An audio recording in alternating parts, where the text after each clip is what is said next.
The German election results are in. German conservatives win election, but far-right AfD surges, exit polls show.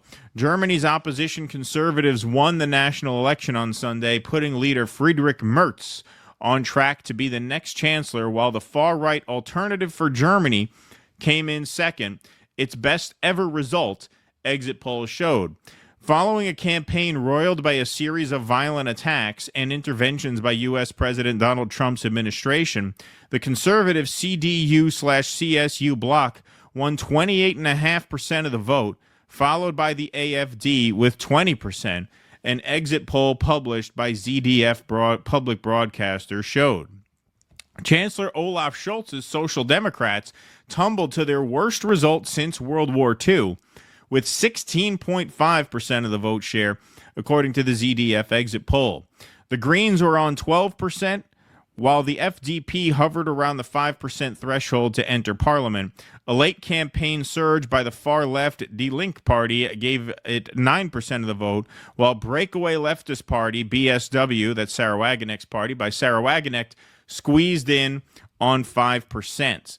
The results set the stage for protracted coalition talks and likely mean a three-way coalition made up of one or two of the three same parties that were part of Scholz's unpopular alliance that collapsed in November.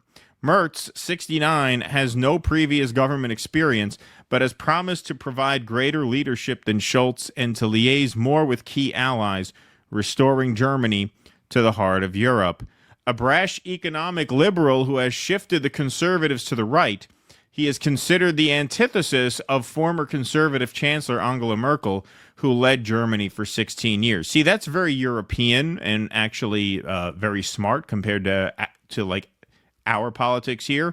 A brash economic liberal who has shifted conservatives to the right. That sentence wouldn't even compute in American context. But in European context, liberal doesn't necessarily mean left wing. Liberal means you're for market economics, which could be quite right wing. Short of a majority in an increasingly the right in Europe is, what the AfD is short of a majority in an increasingly fragmented political landscape, however, his conservatives will have to sound out partners to form a coalition. Yeah, the right wing in Europe, they build government housing. It's just not the kind of government housing you ever want to be sent to. Yes. Right. Those negotiations are certain to be tricky after a campaign which exposed sharp divisions over migration and how to deal with the AfD in a country where far-right politics carry a particularly strong stigma due to its Nazi past. The election campaign has been dominated by fierce exchanges over the perception that irregular immigration is out of control, fueled by a series of attacks in which the suspected perpetrators were of migrant origin. One happened just, a week and a half ago. It has also been overshadowed by the unusually forceful show of solidarity by members of the Trump administration, including Vice President J.D. Vance and tech billionaire Elon Musk, for the anti-migrant AfD and broadsides against European leaders. The 12-year-old AfD party took second place for the first time in a national election, according to the exit polls. To be sure, the AfD is unlikely to govern for now, as all mainstream parties have ruled out working with it, though some analysts believe its strength could pave the way for an AfD win in 2029. Support for the AfD, along with a small but significant vote share for the far left and the decline of Germany's big tent parties, is increasingly complicating the formation of coalitions and governance. EU allies are cautiously hopeful that the elections might deliver a more coherent government able to help drive forward policy at home and in the bloc. So if you look at the polling results, the conservatives, the CDU, they won. Merz is their leader, so he will be the next chancellor. The SPD, the incumbent party, took a bath. They lost 9.7 points compared to last election. The AfD made by far the biggest gain, plus 9.1 over the last election's results. So the seat distribution in Parliament, the Bundestag, as you could see, the Christian Democratic Union, 208. AfD, second place at 151. Now, because there is a coalition government with no majority, 151 is still a minority overall, and these other parties have basically agreed to team up in order to isolate the AfD. Right. So they still have really little to no power, but this was a very strong showing at the polls for the AfD. There's no question. Looks like the Conservative Party. So Donald Trump tries to take a victory lap, even though the AfD didn't win. I mean, the party that won is a conservative party. It is a conservative it's party. Not the one he's talking about. Right. It's not the one they would have liked, but looks like the Conservative Party in Germany has won the very big and highly anticipated election. Much like the USA, the people of Germany got tired of the no common sense agenda, especially on energy and immigration, that has prevailed for so many years. This is a great day for Germany and for the United States of America under the leadership of a gentleman named Donald J. Trump. You can't make it up, man. No, you can't make it up. Like, look, people get... Doesn't say the name of the winner of the German party. Doesn't mention Merz at all.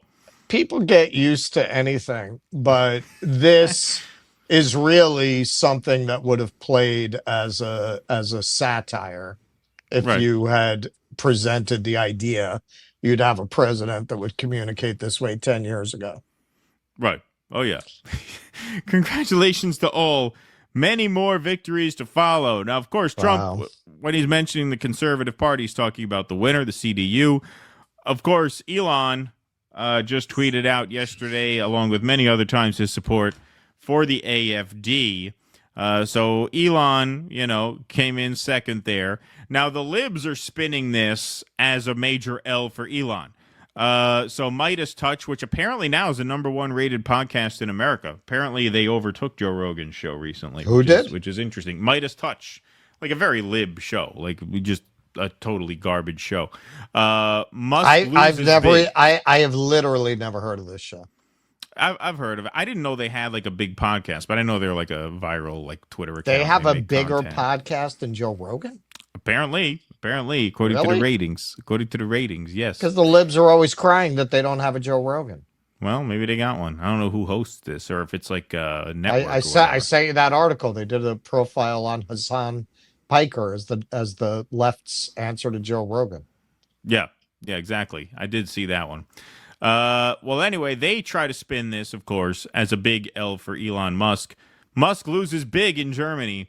Germany's CDU-CSU wins big, while the far-right AfD underperforms in second, despite backing from Elon Musk and J.D. Vance. AfD is now likely to be completely shut out of the governing coalition. They'd have been shut out even if they won, because you're not going to win a majority, right? So, if AfD won 29, they'd still be shut out, because all the other parties would equal what's 100 minus 29, 71. They'd still be outnumbered 71 to 29. So unless they hit 50, which they were not going to according to any estimate, they were still going to be shut out. The question was, how many votes can they get in their column, and what momentum could they build? Now, this was, of course, not the results Elon would have dreamed of, but as we'll dig into the numbers more, you'll see it was a pretty strong showing. So End Wokeness has the analysis here. German election result map is basically the German migrant population map. So you see the AfD did very well in the East, where the percentage of non-native born Germans is lowest, and then the CDU fared best, where the percentage of non-native born Germans is highest. In this case, the higher the percentage of non-native born Germans, the more the CDU was able to run up their margins against the AfD party. Patriotic John observes, correlates with East-West Germany division prior to the wall coming down. Those that lived under communism recognize it most. Duzan Drasovic says, so is East Germany now the real Germany? Maybe they want to separate now. Oh, wow, says CJ. This is very revealing as a justification for the results. It all makes sense now. Unchecked immigration decided the results. When will the Germans wake up? Yeah, so, A. Chud was a little bit underwhelmed by this because, see, when you live in such an echo chamber as Elon Musk's X, you were really expecting AfD to shock the world and win outright, which did not happen. However, we will look at the results, and I think you'll get a sense of how impressive a showing it actually was for the AfD. So vote share gains and losses. Obviously, the SPD, the incumbent party, Olaf Scholz's party, took a bath. They performed 9 points lower than the last cycle. The AfD, the big blue line in the middle, they performed 10 points higher. Don't forget, these are based on exit polls coming out, coming in with real results. So some of the numbers don't exactly match the article because of the different times they were published. This was published by DW, which is a German outlet, and then Reuters had the exit polls in their reporting. So there's slight differences here, but generally the numbers are very accurate. This is another thing. It's amazing how accurate the exit polling and how quickly the post-election data comes in like European countries. Like and even in like Brazil, they have the election results within minutes. We are the only major country where it takes days and weeks to like tally these things up. Maybe Doge could get on that. It's almost like it's by design. So the SPD, this is an interesting chart that they were able to put together pretty much instantly. Voter migration. So it shows you which parties won votes and who they lost votes to. So the SPD, as you can see, lost 2 million votes to the CDU, the big black line in the middle. So 2 million SPD voters in the last election went to the SBU, so they lost to them. Now, if you look at the AfD, they gained almost everywhere.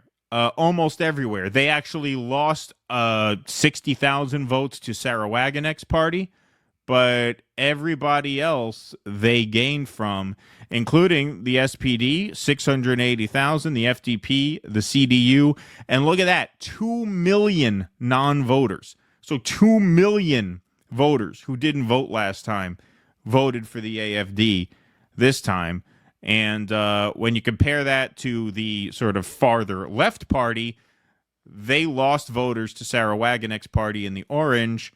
And as you could see, they only picked up 320,000 non-voters. Well, if I recall correctly, because we covered her a while ago, she also has a critique of the migration, doesn't she? Yes. Right? Yep. She also has a critique of the migration. She's anti-Ukraine war. She's not socially conservative, but she speaks of cultural conservatism, i.e., doesn't engage in a lot of like the woke politics and things like that. And what you're seeing in this election here is that she gained some from the left party, but ultimately they still had a pretty weak showing, because what you're seeing here is the populist right gaining a lot more momentum than that sort of populist left party. The left-wing party, Der Liebe, however you say it in German, they only got 320 first-time voters or non-voters in the last cycle. And you could see Sarah Wagenknecht's party did very well compared to last time. Still a small minority of voters, but they picked up 410,000 non-voters from last time. But if you could see, I mean, the AfD, if you're looking at this as a trajectory and you're looking at this in terms of momentum, this is why this was reported as a surge by the AfD, because it absolutely was. I mean, look at all these gains. They gains almost across the board. Wagenknecht's party was the only party who they lost some voters to, but ultimately that 2 million number says it all. You had 2 million people who didn't vote last time who came out for them. That blows the other parties out of the fucking water in terms of first-time voters, at least some of the like alternative parties. And so this was not this actually came out. I mean, this was a highly anticipated election for obvious reasons, especially since Elon made such a public show of support for the AfD. I predicted they would do well but not win, and that's what happened. Like they didn't win. They didn't win the plurality. That would have been really, really seismic news. Again, not from a power standpoint. They'd have been boxed out anyway because they were not going to be a majority. But I had a feeling they wouldn't win, but they would do well, and that's what happened. They didn't win, but it was a very strong showing for them. And, not to be hyperbolic or like sort of like too alarmist about this, but the Nazi Party went from 3% of the vote in 1928 the year after the Depression, because they had elections every 2 years back then. The year after the stock market crash of 1929, they went up to, I think, 19% of the vote. And then 1932 is when they won outright. And they had about a third of the vote. They never got more than They had 40% a of the vote. third, and yeah, Yeah. they did a parliamentary maneuver to Yeah. take over. And I think they needed the Kaiser, like the Kaiser's support, to get the Well, that's why I support they said not to needed be in alarmist, the because Reichstag. that's why I say I don't say that to be alarmist. I don't say that to suggest that that's next for Germany, because these other parties form coalitions specifically to box them out for that reason, right? Yeah, I'm sure with the memory of Hitler, fresh in their mind. But numbers wise, they have a similar momentum. Like, they right. actually got a lot of support in this election. Well, this is how I feel overall. Look, I mean, nobody wants to say it, but everyone's thinking it. It's been kind of weird having the Germans be the good guys for so long. Yeah, So right. I feel this restores a certain aesthetic propriety to Yeah, have right. the Germans back some ways as a Yeah, melt to be. I'm tired of like feeling bad when I see like German men laughing amongst themselves, thinking of Nazis. right. Like you won't have to feel bad about that anymore. So there are a lot of upsides to the AfD making gains. But hey, I and many other commentators have been saying this for a very long time, that if they didn't get a better answer on migration, not only in Germany, but it's one of the most affected countries. If they didn't get a better answer than, if you don't like this, you're a racist, a bigot, an ignorant person, you're somebody who doesn't belong in polite society, that eventually there was going to be an enormous backlash that was going to sweep them out of power. It was going to come eventually. And this is true on a lot of levels regarding the right wing wave we're having in this country, that they're having in Europe. It is the collapse of neoliberalism, which was a repulsive politics with nothing to recommend it. It was an inherently aristocratic worldview. It was a worldview built on the idea that you could have essentially unrestrained, relatively unrestrained capitalism, but it would be morally justified because the capitalists have good values. And if the people don't realize that their values are good, well, they're just going to have to be taught otherwise. And they're just going to have to be stopped from expressing other opinions on the internet. It was a repulsive vision of society. And this is no less repulsive, but it's going to take a minute for people to find that out. They've had neoliberalism for over 40 years. This is just getting in, and they're all very excited, feeling that they've taken back society, not really understanding they've gone from the frying pan into the fire. Well, yeah, and that, in addition to the AfD being seen as a pro-Russia party, don't forget, obviously, Germany had a lot at stake in terms of the Ukraine war, in terms of energy and things like that, and the bottom falls out of these societies when economic deterioration sets in. That's when the Nazis had that big boost in Right. turnout, right? I mean, the Nazis were always a racist party. Hitler, contrary to the writings of D. Cooper, was always a genocidal racist. He was always a genocidal racist, He's and misunderstood. What? yes, and What? the Why? Nazi Party had that Why are you such a ideology. conventional Yeah, wisdom what do they call about us? World War II Nazi? No, what did they call us? They called us post-war consensus fanatics. That was my Yes, favorite. yes. Yes, post-war consensus fanatics. It's my favorite thing I've been You're called you're since we you're started the such a show. Hitler was a Nazi, Yes, yeah, Keaton. right, exactly. No, Hitler and the Nazis, they were always genocidal racists, and that was always an organizing component of their party. But because of how vulnerable Germany was made to be after World War I, they were in a particularly precarious spot when the Depression hit. So aside from the United States, Germany felt the impacts of that market crash more than any other European country. And sure enough, the following year, the Nazis went from being a single-digit fringe party to now hovering 20%, which is where AfD is right now. 2 years after that, they were in the 30s and they had won. And so that is another component to it. When you add the cultural grievance to economic despair, yeah, that's a recipe for disaster. You might say that's where we've arrived in our country as well. Sure. Yeah. Sure. We got there faster. Yes. America, Yes, the we did. country of the future. Please clap.